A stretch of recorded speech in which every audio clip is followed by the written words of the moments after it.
한 주 잘 지내셨습니까? 슬픔과 허전함 가운데 맞는 안식일입니다.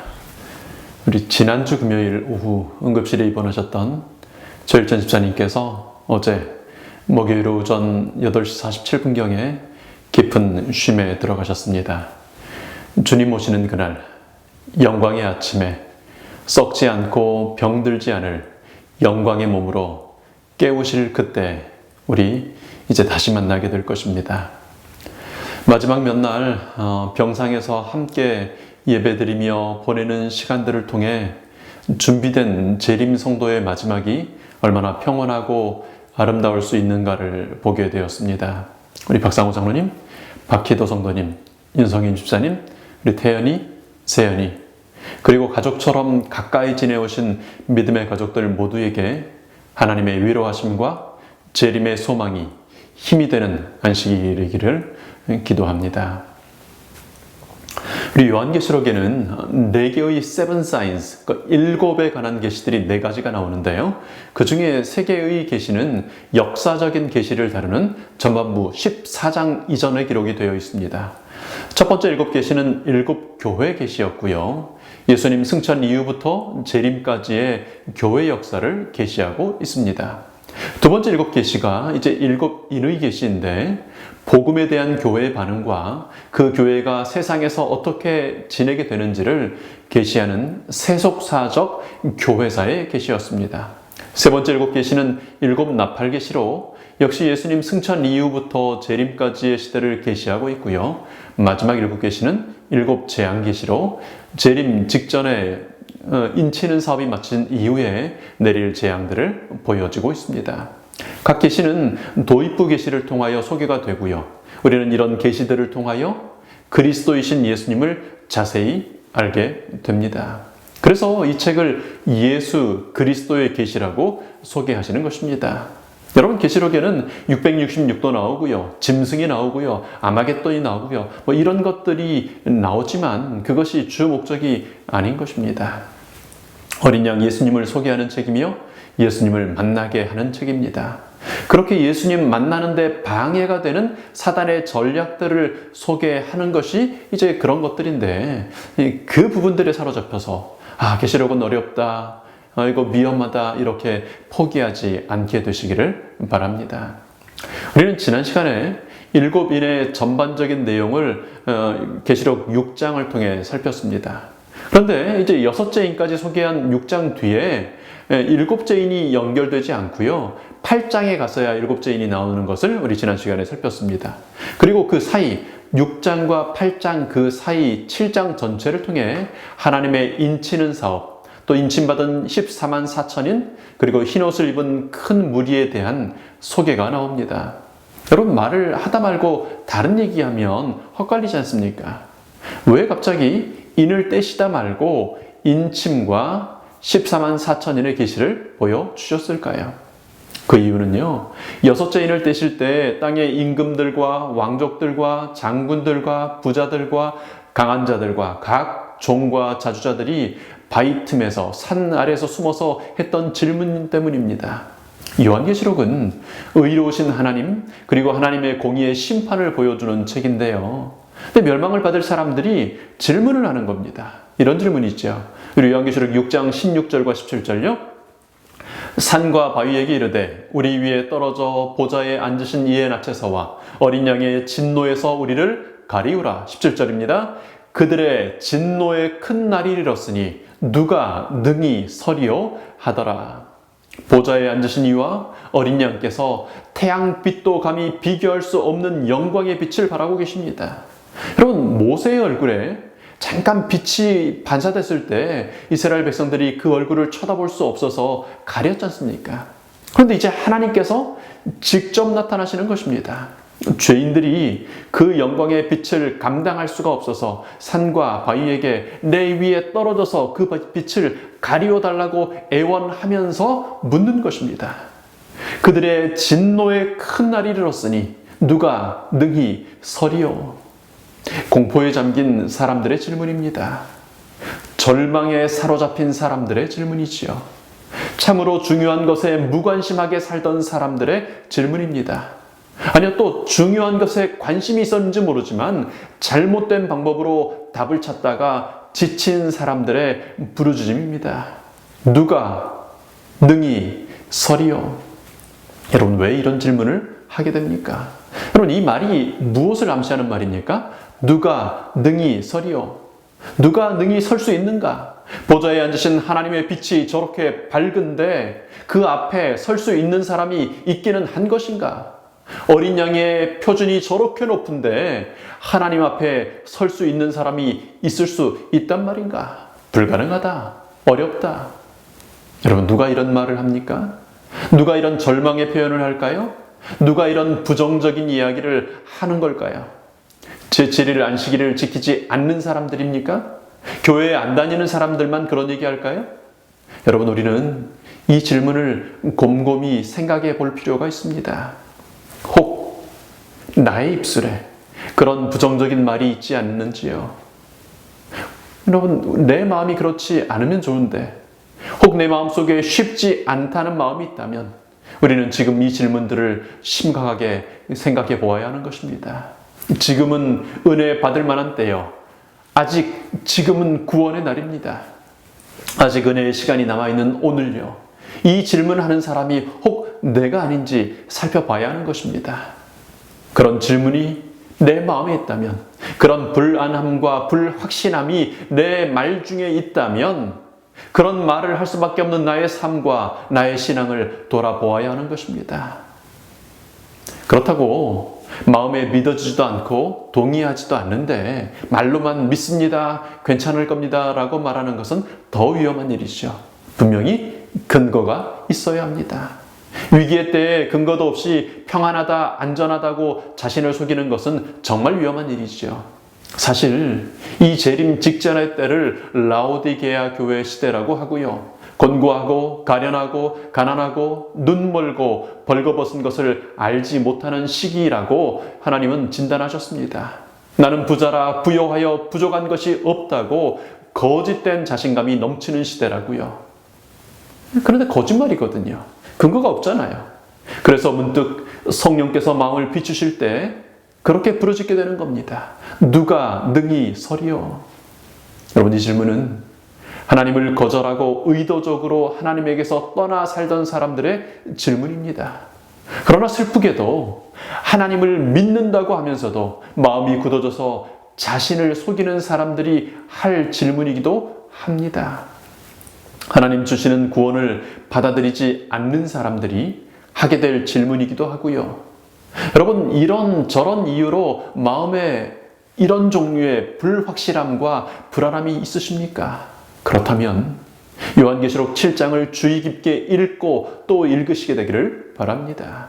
그것이 6째 인까지를 떼다가 갑자기 멈추어서서 요한계시록 7장에 이 계시를 주신 목적이기 때문입니다.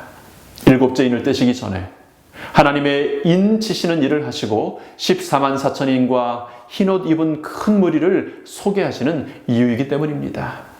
아직까지 확신이 없어서 고민이시라면 하나님의 계시의 말씀에서 답을 찾으시게 될 겁니다. 오늘 이 시간과 다음 주까지 2시간에 걸쳐서 하나님의 인이 무엇인지, 어떻게 그 인을 맡게 될 것인지, 하나님의 인을 맡는 사람의 특권이 무엇인지를 살펴보도록 하겠습니다. 누가 능히 서리요?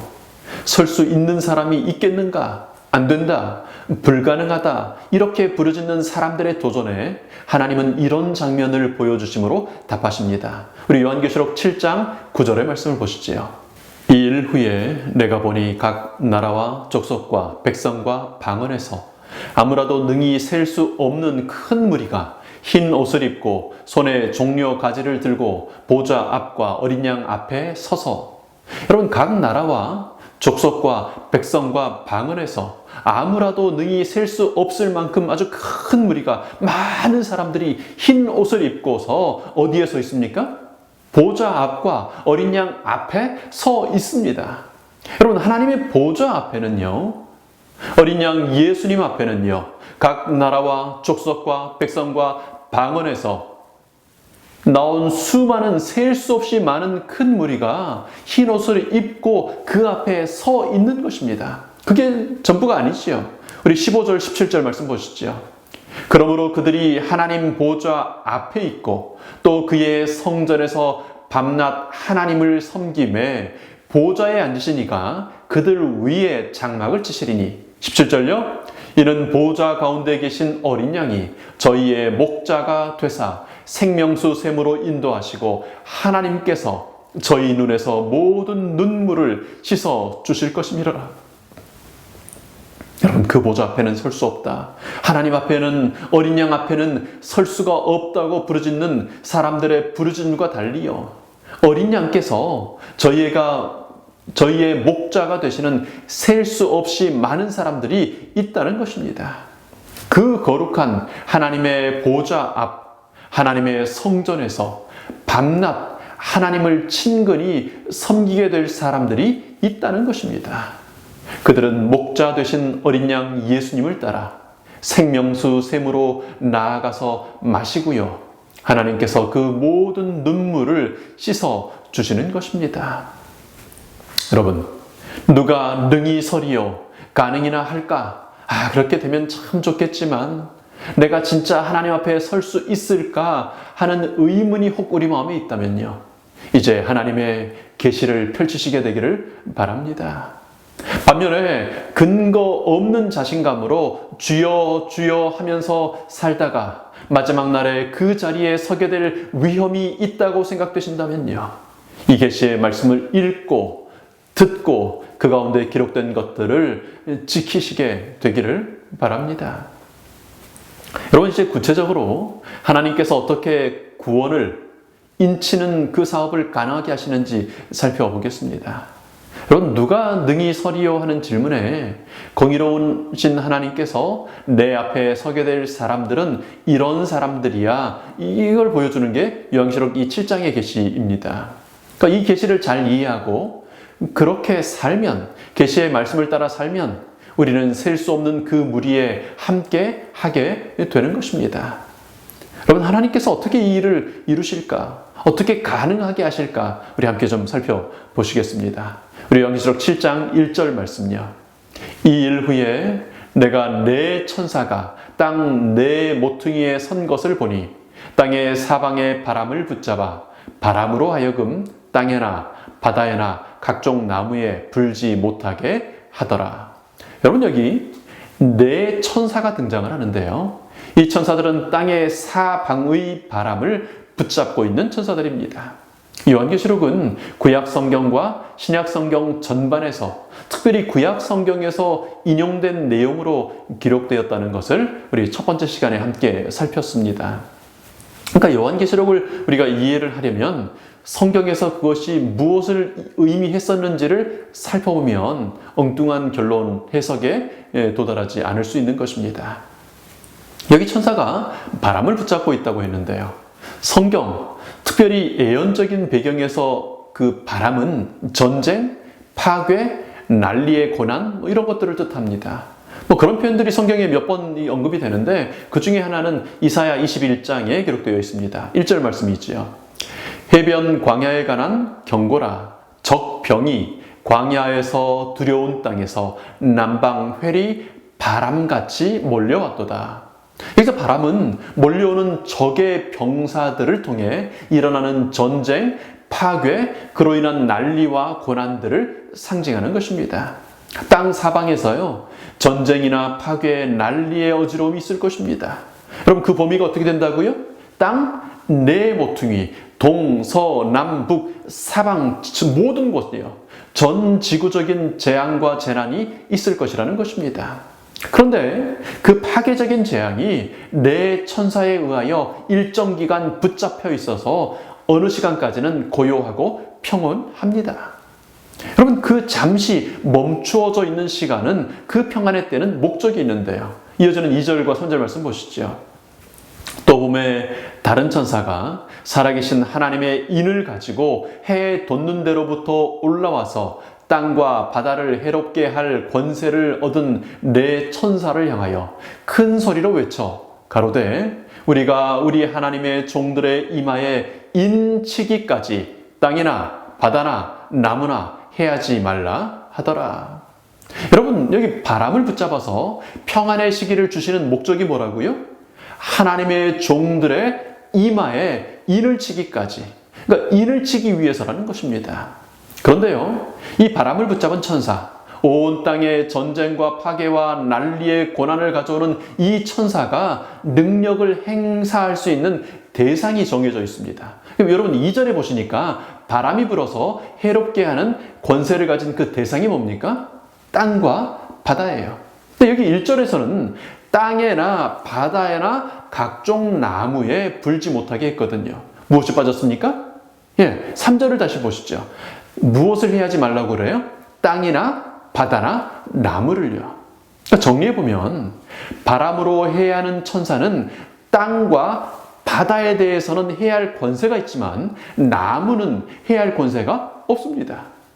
바람이 곧 들어올 텐데요. 그 전에 하나님의 백성들은 그 이마에 인을 맞게 될 것입니다. 그래서 그동안은 땅이나 바다나 각종 나무에나 바람이 붙지 못하도록 잘 잡고 있는 그런 시기가 있다는 것입니다.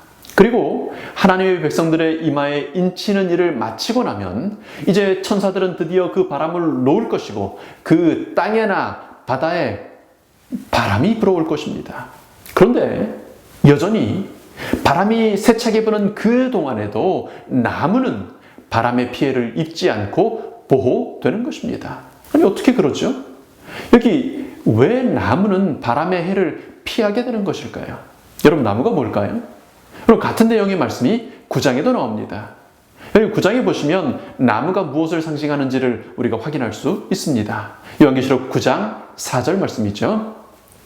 저에게 이르시되 땅에 풀이나 푸른 것이나 각종 수목은 해하지 말고 오직 이마에 하나님의 인 맞지 아니한 사람들만 해하라 하시더라.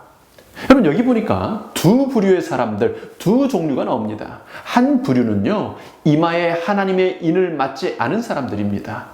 인 맞지 않은 사람들은 해를 당하고 고통을 겪게 됩니다. 그런데요, 그 해를 피하는 사람들이 있죠. 어떤 부류예요? 이마에 하나님의 인을 맞은 사람들이겠죠. 인 맞지 않은 사람들이 해를 당하니까 인 맞은 사람들은 해를 당하지 않는 것이죠. 근데 여기 말씀해 보니까 인 맞은 사람들이라고 하는 말은 없고요. 그 대신에 이런 표현을 합니다. 땅에 풀이나 푸른 것, 각종 수목. 그러니까 요한계시록에서 특별히 하나님의 인에 관한 계시 가운데 나무는 푸른 풀은 무엇을 상징하는 거예요? 하나님의 인 맞은 사람들을 나무라고 혹은 푸른 풀이라고 상징하여 표현하시는 것입니다. 그럼 성경에 나오는 모든 나무가, 모든 풀이 인 맞은 하나님의 백성이라고 읽으시면 안 되고요. 하나님의 인에 관한 계시에서는 그렇게 표현을 하고 있다는 것입니다. 사실 구약 성경에서 하나님께서는 종종 당신의 백성들을 나무라고 표현해 오셨습니다. 여러분 잘 아실 겁니다. 이사야 선지자를 통해서 하나님께서는 그분께 연합한 이방인들을 위로하시면서 나는 마른 나무라고 말하지 말고 너희들이 아브라함의 후손이 아닐지라도 푸른 나무가 될 것이라고 약속하시죠. 또 선지자 호세아를 통하여 이렇게 말씀하십니다. 호세아 10장 1절에요. 이스라엘은 열매 맺는 무성한 포도나무라. 하나님의 인치시는 계시 가운데 나무는 인 맞을 하나님의 백성들인 것입니다. 여러분 이런 이해를 가지고 다시 요한계시록 7장의 오늘 본문의 말씀을 봅니다. 바람이 불 것입니다. 그런데 그 바람을 부는 천사들은 무슨 권세를 가졌어요? 땅과 바다를 해롭게 할 권세를 가졌습니다. 9장 4절에 보니까요. 무엇은 건드리지도 말라고 명령하셨어요? 풀이나 푸른 것, 각종 수목, 하나님의 인 맞은 사람들은 해야지 말라고 하는 것입니다.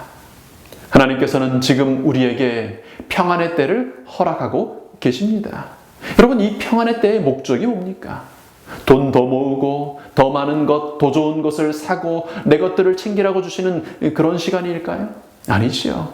노아의 때와 같이요. 먹고 마시고 시집가고 장가가는데 허비하라고 주는 시간이 아닌 것입니다. 인을 막기 위해 주시는 기회의 시간인 것입니다. 여러분 누가 능히 설 수 있습니까? 누가 능히 바람이 불어와 해롭게 하는 그 전쟁의 때, 환란의 때를 이기고 설 수 있습니까? 하나님의 인을 맞는 사람들입니다. 하나님의 인을 맞는 사람들은 이 환란의 때를 능히 이기고 하나님 앞에 서게 될 것입니다. 그리고 하나님의 도장을 맞은 사람들의 삶에서, 그렇게 하나님의 인을 맞는 사람들의 삶에서 어떤 특징들이 보일까요? 하나님의 인을 맞을 필요와 하나님의 인을 맞을 사람들에게 주어지는 특권에 대해서 우리가 앞서 하나님의 보호하심을 살폈습니다. 전쟁과 파괴의 바람이 불어올 때 하나님의 인 맞은 사람들은 안전할 것입니다. 여러분, 이것이 이미 성경에서 있었던 일입니다. 그 중에 대표적인 것이 이집트에서 출애굽할 때죠. 하나님께서는 고센 땅에 있는 당신의 백성들을 구별하여 재앙을 맞지 않게 하십니다. 특별히 10번째 장자가 죽는 재앙에서는요, 이스라엘뿐 아니라 하나님을 인정하고 두려워하는 모든 사람들에게 이렇게 할 기회를 주시죠. 우리 출애굽기 12장 5절부터 있는 말씀입니다. 너희 어린 양은 흠이 없고 1년 된 수컷으로 하되 양이나 염소 중에서 취하고 이달 14일까지 간직하였다가 해질 때 이스라엘 회중이 그 양을 잡고 양을 먹을 집 문 좌우 설주와 임방에 바르고. 여러분, 유월절 어린 양은 예수님을 표상하는 것이었습니다. 흠없는 하나님의 어린 양 예수님께서 해질 때 십자가에서 죽으셨죠. 여러분, 그 어린 양의 피를요, 집 문 좌우 설주와 그 위에 임방에 바르는 것입니다. 그 집의 입구에 온통 어린 양의 피가 발라지면, 예수님의 이름이 그렇게 거기 기록이 되면요, 그러면 그렇게 어린 양의 피 이름, 예수님의 이름으로 입맞은 사람들 어떻게 돼요?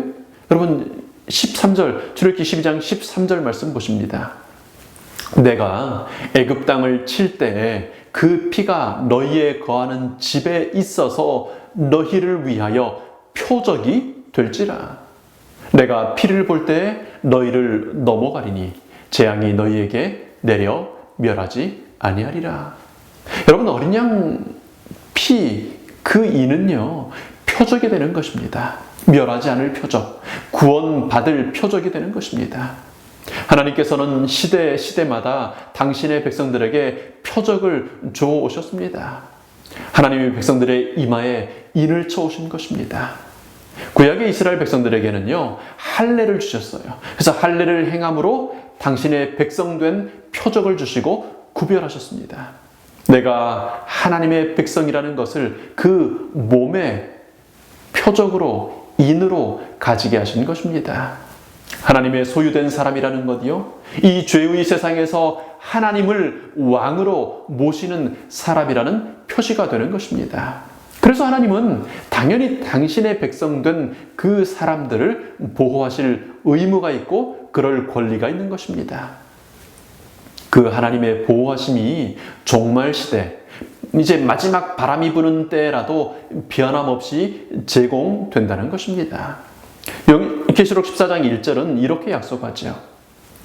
또 내가 보니 어린 양이 시온 산에 섰고 그와 함께 14만 4천이 섰는데 그 이마에 어린 양의 이름과 그 아버지의 이름 쓴 것이 있더라.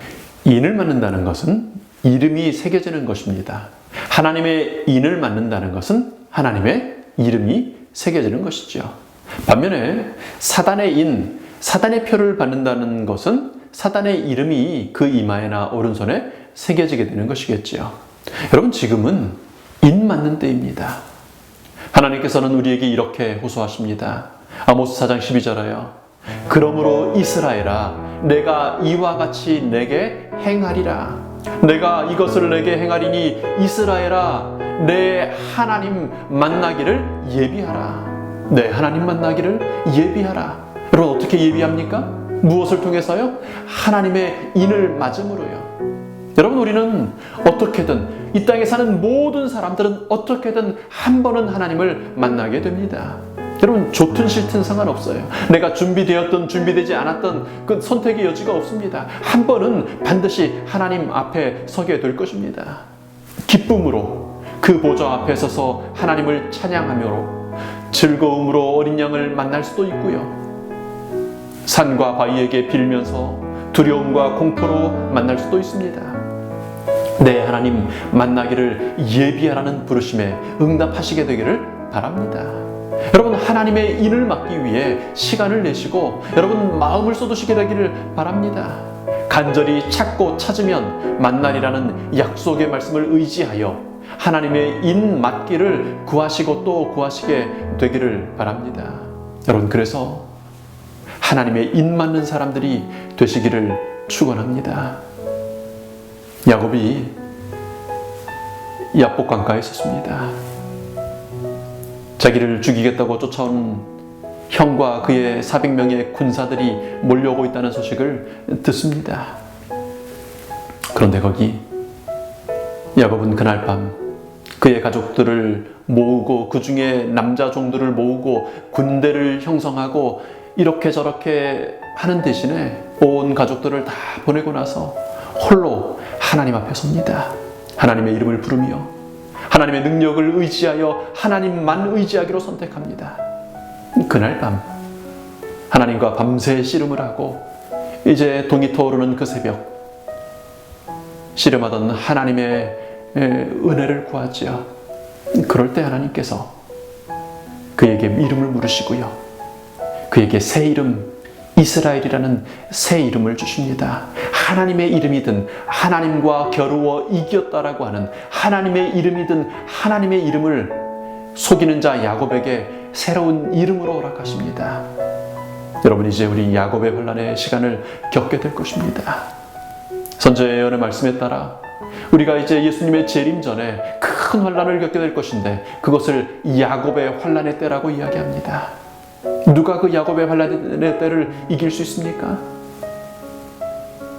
야곱이었으나 이스라엘 된 자, 속이는 자였으나 죄의 사람이었으나 이제 하나님의 은혜만을 붙들므로 하나님만을 붙들므로 하나님께 구함으로 하나님과 씨름함으로 이스라엘 된 자야, 하나님의 이름을 받은 자야, 그 이마에 어린 양의 하나님의 이름을 새긴 자야. 여러분, 하나님의 이름을 받지 않으시겠습니까? 야곱이 그랬던 것처럼 하나님과 씨름하시지 않으시겠습니까? 우리의 어떠함 때문이 아니라 당신의 은혜와 그 넘치는 사랑을 인하여 우리에게 새 이름을 주실 하나님, 우리 이마에 당신의 이름을 새겨주실 하나님을 붙들지 않으시겠습니까? 야곱이 그랬던 것처럼 우리 새 이름을 갖게 될 것입니다. 어린 양의 이름을 갖게 될 것입니다. 그리고 마침내 비록 이 땅에서는 절름발이가 될 수 있고 비록 이 땅에서는 저는 사람으로 힘없는 사람처럼 보일지 모르나 이미 우리는 승리한 사람으로 그 환난의 때를 지나고 형을 만나고 형의 군대들을 만나고 이미 얻은 그 입맞은 승리로 마침내 보좌 앞에 어린 양 앞에 서게 될 것입니다. 하나님의 인치시는 구원하심이 우리 모든 성도님들에게 구원의 소망이 되기를 축원합니다. 우리 가족들과 함께 기도하시겠습니다.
아버지 하나님, 저희들을 사랑하시는 하나님의 사랑을 인하여 감사합니다.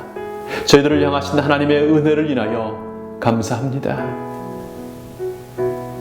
하나님, 이 죄의 세상에서 하나님의 입맞은 사람들이 되도록 저희들을 불러주셔서 감사합니다. 야곱이 비록 그가 죄의 성정의 사람이었고 비록 그가 내세울 것이 없는 사람이었지만은 하나님을 붙들고 씨름할 때 이스라엘이라는 하나님의 이름을, 새 이름을 주셨던 것처럼 저희들의 이마에 하나님의 이름을 새겨주실 것을 인하여 감사합니다. 지금은 바람이 붙들려 있는 이 평안의 때는 먹고 마시고 시집가고 장가가며 재산을 축적할 때가 아니라 세상의 것에 몰두할 때가 아니라 하나님의 입맞을 때이라는 사실을 다시 한번 저희들 기억하게 하셨사오니 하나님, 저희들 이늘 하나님의 이름을 새겨 주시옵소서. 그렇게 하기를 원하는, 그렇게 구하기를 결심한 주의 백성들에게 하나님, 쉬지 않고 기도하는 열심과 하나님께서 인새겨 주실 것이라고 하는 사실을 믿는 믿음 주시기를 구합니다. 감사드리며 고마우신 예수님 이름으로 기도합니다.